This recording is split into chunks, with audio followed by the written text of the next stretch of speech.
नमस्कार, जयतु भारतः GST and other laws discussion and analysis के आज के अंक में आपका स्वागत है।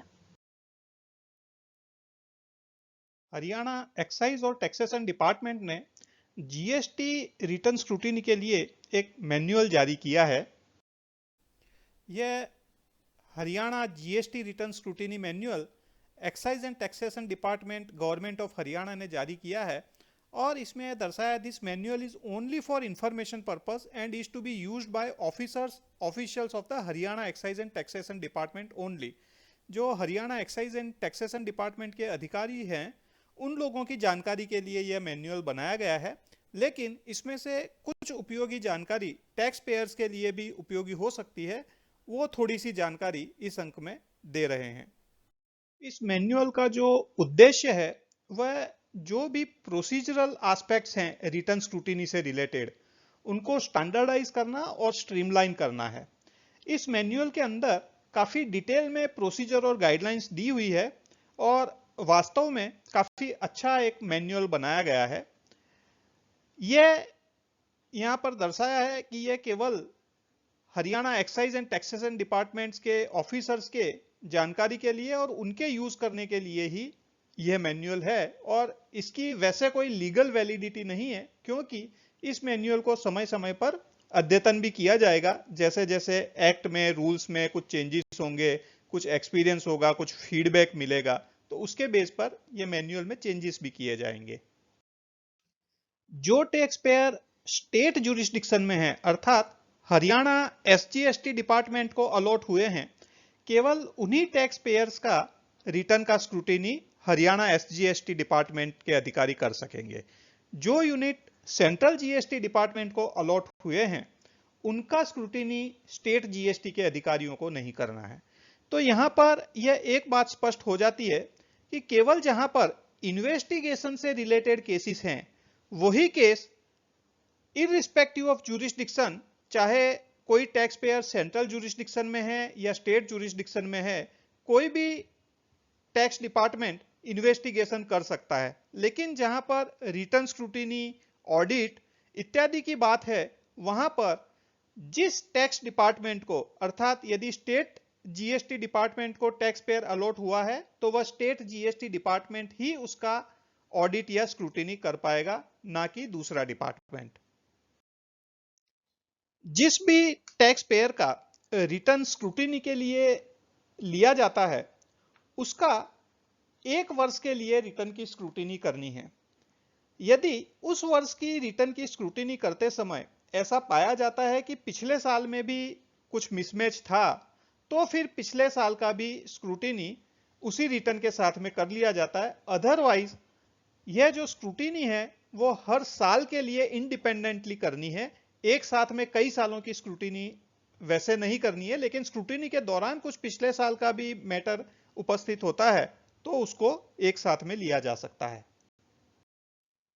कौन से टैक्स पेयर्स की स्क्रूटिनी करनी है और कितनी स्क्रूटिनी करनी है उनके लिए अलग से एडमिनिस्ट्रेटिव इंस्ट्रक्शंस जारी की जाएगी, लेकिन मुख्यतः स्क्रूटिनी 2 प्रकार से हो पाएगी। एक तो उन टैक्स पेयर्स का जिनका लिस्ट हेड ऑफिस के द्वारा सिलेक्ट किया जाएगा उनका स्क्रूटिनी करना है, और दूसरा जो सुओ मोटो स्क्रूटिनी अर्थात excise and taxation officer state tax, वो उन्हें लगता है कि कोई टैक्स पेयर्स की स्क्रूटिनी करनी है तो वह किन बिंदुओं पर वो स्क्रूटिनी करना चाहते हैं वो अपने डेप्यूटी कमिश्नर के पास रखेंगे और डेप्यूटी कमिश्नर की अप्रूवल के बाद में excise and taxation officer state tax उन यूनिट की, उन टैक्स पेयर की सुओ मोटो स्क्रूटिनी भी कर सकते हैं। लेकिन जिन टैक्स पेयर्स को ऑडिट के लिए सिलेक्ट कर लिया गया है उनकी फिर स्क्रूटिनी नहीं करना है, अर्थात स्क्रूटिनी और ऑडिट दोनों एक साथ में नहीं करना है। जिनका ऑडिट हो गया है उनका स्क्रूटिनी नहीं करना है, जो स्क्रूटिनी के लिए सिलेक्ट हुए हैं वो ऑडिट के लिए सिलेक्ट नहीं होंगे।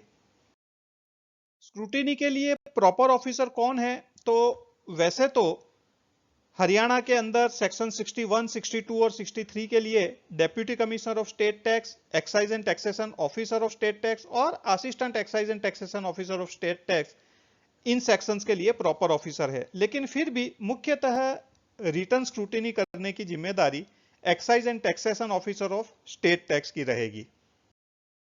रिटर्न स्क्रूटिनी के लिए केसेस कैसे सिलेक्ट होंगे, तो जैसा बताया दो तरीके से सिलेक्ट हो सकते हैं। एक तो हेड ऑफिस के द्वारा कुछ रिस्क पैरामीटर्स जो कॉन्फिडेंशियल रहेंगे, कौन से रिस्क पैरामीटर्स है ये बताए नहीं जा सकते, लेकिन उन रिस्क पैरामीटर्स के बेसिस पर कुछ टैक्स पेयर्स को सिलेक्ट किया जाएगा, उनके रिटर्न्स को सिलेक्ट किया जाएगा और उनकी स्क्रूटिनी करनी है।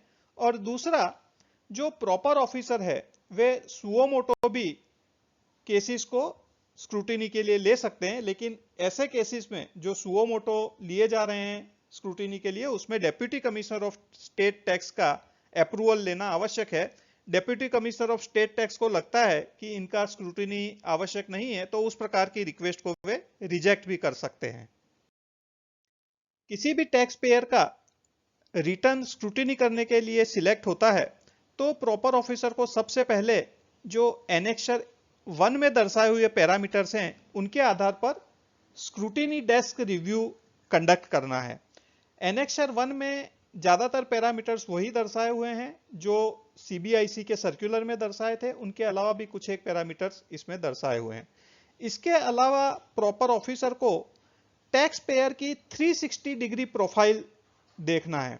यह 360 डिग्री प्रोफाइल यह Haryana excise and taxation department के द्वारा प्रॉपर ऑफिसर को व्यू के लिए फैसिलिटी दी है। यह उनका जो अलग से पोर्टल बनाया हुआ है, अलग से सॉफ्टवेयर बनाया है, उससे यह डेवलप किया गया है। अन्य राज्यों के लिए यह उपलब्ध नहीं है। यदि जो टीआरयू उनका जो हेडक्वार्टर है, हेड ऑफिस है, वहां से जो डिस्क्रिपेंसीज बताई है, उनके अलावा भी यदि कुछ एडिशनल डिस्क्रिपेंसी प्रॉपर ऑफिसर के ध्यान में आती है तो उसके लिए भी नोटिस वे टैक्स पेयर को जारी कर सकते हैं।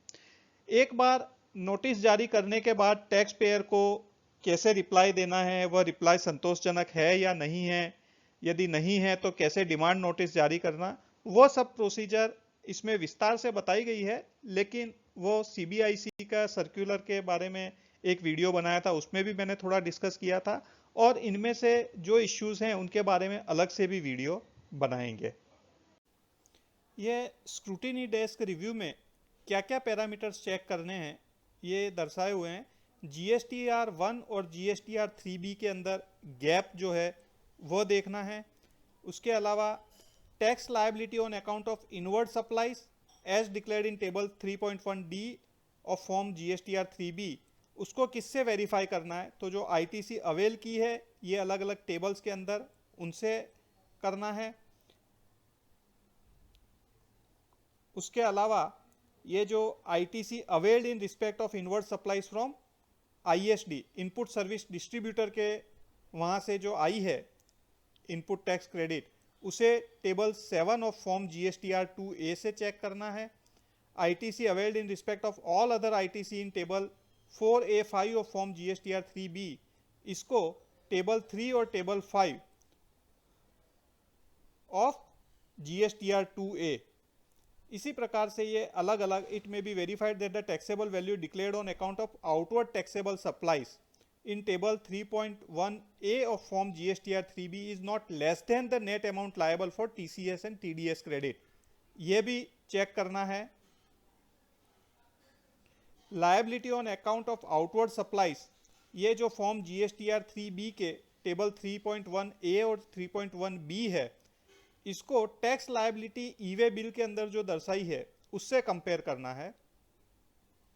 Claim of ITC in respect of supplies from taxpayer whose registration have been cancelled retrospectively, यदि कुछ टैक्स पेयर का रजिस्ट्रेशन रिट्रोस्पेक्टिवली कैंसिल कर दिया गया है तो उनसे जो सप्लाईज आया है उसका आईटीसी लिया है तो वह चेक करना है।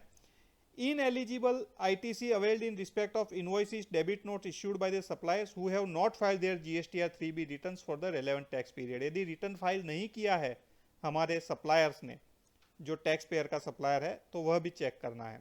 Whether GSTR 3B of a tax period is filed after the last date of availment of ITC, ये जो सेक्शन 16(4) का कंप्लायंस किया है या नहीं किया वह देखना है।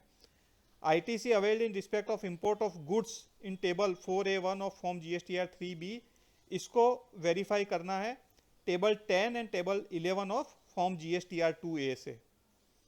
Whether the registered person has made reversal of ITC in accordance with provision of Rule 42 and 43, ये जो Rule 42 और 43 है उसके अनुसार रिवर्सल किया है या नहीं किया है, इंटरेस्ट सेक्शन 50 के अनुसार भरा है या नहीं भरा है, whether the registered person has paid late fee, यदि रिटर्न लेट फाइल किया है तो वह भरा है या नहीं भरा है, filing of GSTR 9 and GSTR 9C by the eligible tax payer, verification of transitional credit सही लिए या नहीं लिए, scrutiny of composition tax payer की, यदि उनका कहीं 1.5 करोड़ रुपए से ज़्यादा का तो टर्नओवर नहीं हो गया है, और उसके अलावा अन्य कोई भी पैरामीटर्स जो प्रॉपर ऑफिसर को ध्यान में आते हो.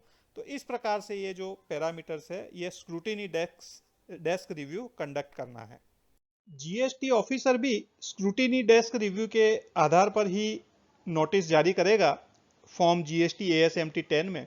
तो जिन टैक्स पेयर को स्क्रूटिनी के लिए नोटिस आती है तो वे भी मुझे लगता है कि ये पैरामीटर्स पहले ही चेक कर ले, और यदि नोटिस नहीं भी आती है तब भी ये जो पैरामीटर्स हैं वे हर साल एनुअल रिटर्न फाइल करने से पहले यदि टैक्स पेयर चेक कर ले तो एनुअल रिटर्न फाइल करते समय वे उसको करेक्टिव मेजर्स ले सकते हैं. यदि कुछ टैक्स कम भरा गया है तो वे इंटरेस्ट के साथ भर के और फिर निश्चिंत हो सकते हैं. आज के अंक में बस इतना ही. धन्यवाद. Please like, share and subscribe. आपको और किसी GST रिलेटेड विषय पर जानकारी चाहिए विशेषतः तो कमेंट्स में लिख सकते हैं. जय हिंद.